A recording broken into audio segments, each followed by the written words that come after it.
Ne, ty ve. No. To je dobrý tohle.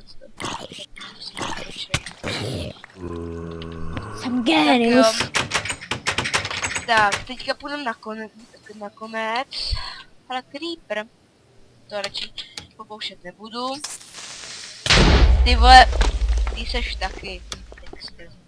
Co? Vždycky něco nezničilo. Počkej, ne. Aby jsem se zabil, kdyby to zničilo můj dům. Tak jako, teďka jsme si řekli, že děláme design jako, tohle to je Dextrův dům, docela pěkný. Akorát, co bych ti vytknul, Dextře. Takže by bylo dobrý mít mít takhle schody, Jo, místo toho. A jakoby takhle jako i přesahovat přes to. No jo. jinak docela dobrý, tady je můj barák, to se mi jakoby spíš stán. Bacha, creeper. Já vím, te po mně nejdou. No. Trochu lakuje teďka. Ale po tvůj Ty dům zase asi... naštval nebo co? Kdyby ti zničilo tvůj dům, tak by Tak asi... jo, tak.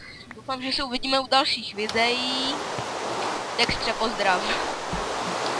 Ahoj. Ahoj.